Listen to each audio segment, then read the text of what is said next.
স্বপ্ন পূরণের প্রথম ধাপ হলো সঠিক প্রস্তুতি।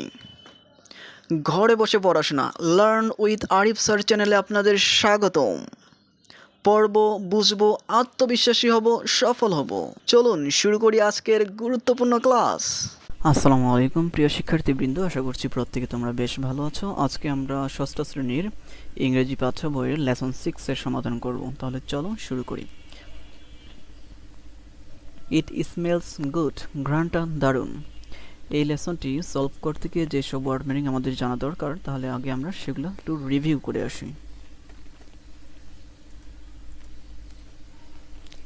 চিফ মানে প্রধান বা মুখ্য, চুজ মানে বেছে নেওয়া, কুক রান্না করা, ডেলিশাস সুস্বাদু, ডিশ খাবার, ফেভারিট প্রিয়, ইন্টোনেশন স্বরভেদ, কিচেন রান্নাঘর বা রন্ধনশালাও বলা হয়, মুভমেন্ট গতি, ওভেন উনুন বা চুলা, প্রিপেয়ার তৈরি করা বা রান্না করা, স্পেশাল মানে হচ্ছে বিশেষ, স্ট্রেস মানে হচ্ছে শ্বাসাঘাত,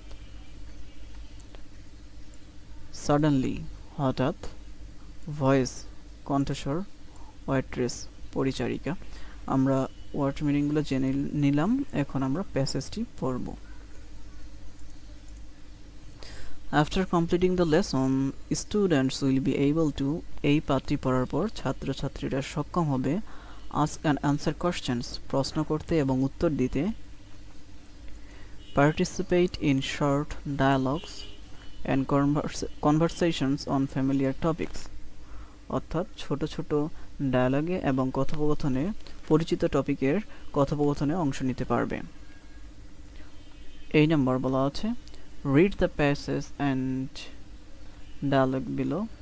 the প্যাসেজটি পড়ো and the dialogue below এবং নিচের ডায়ালগটি। It's Saturday আজকে শনিবার।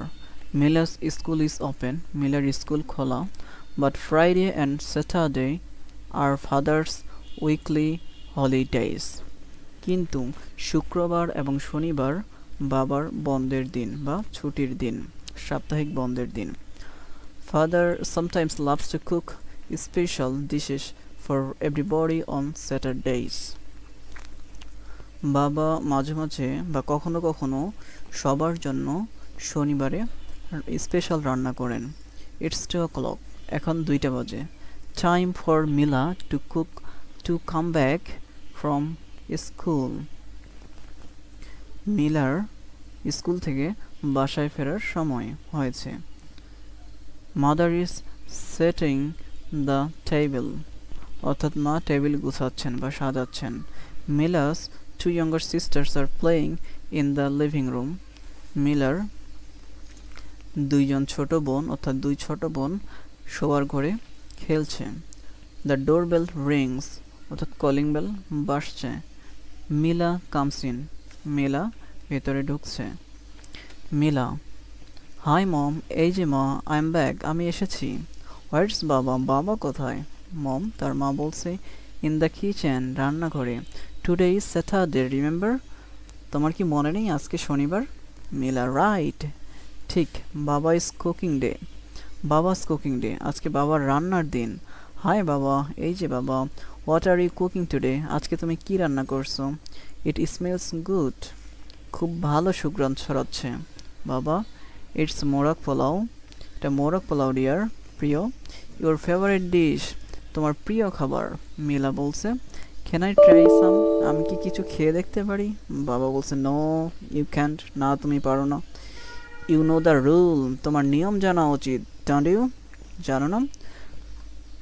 Go and wash your hands first আগে তুমি তোমার হাত ধুয়ে নাও। মিলা বলছে প্লিজ বাবা আই এম কামিং সুন বলছে ঠিক আছে বাবা আমি খুব শীঘ্রই আসছি। বাবা বলছে ওকে ঠিক আছে হেয়ার ইজ ইউর ডিশ এই যে তোমার খাবার। মিলা বলছে ইট টেস্ট সো ডেলিশিয়াস এটা খুবই সুস্বাদু হয়েছে। ইয়নে বলা আছে ওয়ার্ক উইথ এ পার্টনার তোমার একজন সঙ্গীর সাথে কাজ করো। Ask and answer the following question নিচের প্রশ্নগুলো জিজ্ঞেস করো এবং উত্তর দাও। Where is your what's your favourite food? তোমার প্রিয় খাবার কি? What do you usually have it? তুমি সাধারণত কোথায় খাও? হু প্রিপেয়ার্স ইট? কে রান্না করে বা কে এটি তৈরি করে? How does it test? এটার স্বাদ কেমন? তাহলে এটার স্যাম্পল অ্যান্সার আমরা দেখে নেই। তোমার বন্ধু এবং তুমি দুইজন মিলে কথোপকথন করবে। Friend, what's your favourite food? Ratan বলছে সামি কাবাব। এখন তুমি বলছো what do you usually have it? তুমি সাধারণত কোথায় খাও? রতন বলছে অ্যাট হোম, বাসায়। তুমি বলছো হু প্রিপেয়ার ইট? এটি কে তৈরি করেন? রতন বলছে মাদার, মা। এখন তুমি বলছো হাউ ডাজ ইট টেস্ট? এটার স্বাদ কেমন? রতন বলছে ভেরি ডেলিশিয়াস, খুবই সুস্বাদু। এখন তুমি বলছো will you not invite me to have shami kabab? তুমি কি আমাকে সামি কাবাবের জন্য আমন্ত্রণ করবে না বা খাওয়াবে না? রতন বলছে অফকোর্স, অবশ্যই, ইউ আর ইনভাইটেড, তুমি আমন্ত্রিত। I will inform mother about this, আমি আমার মাকে এ বিষয়ে জানাবো। তারপরে তুমি বলছো থ্যাংক ইউ, ধন্যবাদ। রতন বলছে ইউ আর ওয়েলকাম অথবা ওয়েলকাম, স্বাগতম। এখন আমরা পরেরটাতে যাই। এটুতে বলা আছে practice the conversation in section A, অর্থাৎ আমরা এই যে কনভারসেশনটা পড়লাম সেকশন এতে, এটা কি করতে বলছে? উইথ এ ফ্রেন্ড, একজন বন্ধুর সাথে, তোমার ক্লাসমেটের সাথে এটা প্র্যাকটিস করতে বলছে, অর্থাৎ চর্চা করতে বলছে। Remember to use proper stress intonation, এবং কোথায় কোন শব্দটিতে একটু চাপ প্রয়োগ করতে হবে এবং কণ্ঠের ওঠানামা কোথায় হবে সেটার দিকে খেয়াল রাখতে হবে। এটা নিজে প্র্যাকটিস করবে ক্লাসের মধ্যে। এবার A3-তে যাই। Fill in the blanks in the following sentences with the verbs in the box with their correct forms. এখানে বক্সের মধ্যে কিছু ভার্ব দেওয়া আছে এবং ফিল ইন দ্য গ্যাপগুলো পূরণ করতে হবে, অর্থাৎ শূন্যস্থান পূরণ করতে হবে এই বক্স থেকে সঠিক ওয়ার্ড বা ভার্বটা নিয়ে। তাহলে আমরা দেখি I dash him very well, তাহলে এখানে হবে I know him very well, অর্থাৎ আমি তাকে ভালোভাবে চিনি। এখানে হবে আই নো, নো মানে হচ্ছে জানা। The new dress dash great, the new dress look great, অর্থাৎ নতুন ড্রেসটা ভালো দেখাচ্ছে। রিনা ড্যাশ টু কালেক্ট স্ট্যাম্পস, অর্থাৎ রিনা, এখানে হবে রিনা লাইকস টু কালেক্ট স্ট্যাম্প, রিনা ডাকটিকিট সংগ্রহ করতে পছন্দ করে। I can dash a butterfly near the flowers, I can see A butterfly, আমি একটি প্রজাপতি দেখি নিয়ার দ্য ফ্লাওয়ার্স, ফুলের কাছে। দ্য ফ্লাওয়ার ড্যাশ সুইট, অর্থাৎ এখানে বলতে পারি দ্য ফ্লাওয়ার স্মেল সুইট, অর্থাৎ ফুলের ঘ্রাণ সুমিষ্টি। Murad dash to buy a dictionary, Murad wants to buy a dictionary, Murad একটি অভিধান কিনতে চায় বা ডিকশনারি কিনতে চায়। আমরা এখানে খেয়াল করি বক্সের মধ্যে কিন্তু দেওয়া ছিল লাইক, আমি লিখেছি লাইকস, কেন? রিনা হচ্ছে নাম, নামের পরে যদি আমরা ভার্ব বসাই এবং নাম যেহেতু একজনকে বোঝাচ্ছে, থার্ড পারসন সিঙ্গুলার নাম্বার, এর জন্য লাইক থেকে লাইকস হয়েছে। তারপরে আরেকটা মুরাদ হচ্ছে নাম, ওয়ান্ট থেকে ওয়ান্টস হয়েছে, just for third person singular number. পরেরটা দেখি আমরা। এরপরে বলা আছে রিড দ্য প্যাসেজ বিলো, নিচের প্যাসেজটি পড়ো and choose which verb is appropriate, এবং কোন ভার্বটি সঠিক বা যথার্থ। Underline the word you choose, তুমি যেটা চয়েস করেছো বা নির্বাচন করেছো সেটার নিচে আন্ডারলাইন দাও। তাহলে চলো আমরা সেটা দেখে নেই।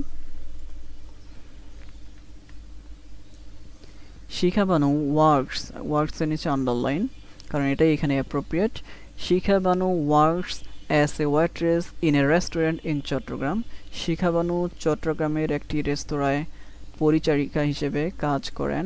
শি টেক্স অর্ডার, তিনি অর্ডার গ্রহণ করেন। And serves food to customers, এবং কাস্টমারের কাছে খাবার পরিবেশন করেন। বাট টুডে, কিন্তু আজকে, the chief cook has suddenly fallen ill, আজকে হঠাৎ করে প্রধান বাবুর্চি অসুস্থ হয়ে পড়েছে। So she is helping the other cooks in the kitchen, তাই সে অন্যদেরকে রান্নায় সাহায্য করছে।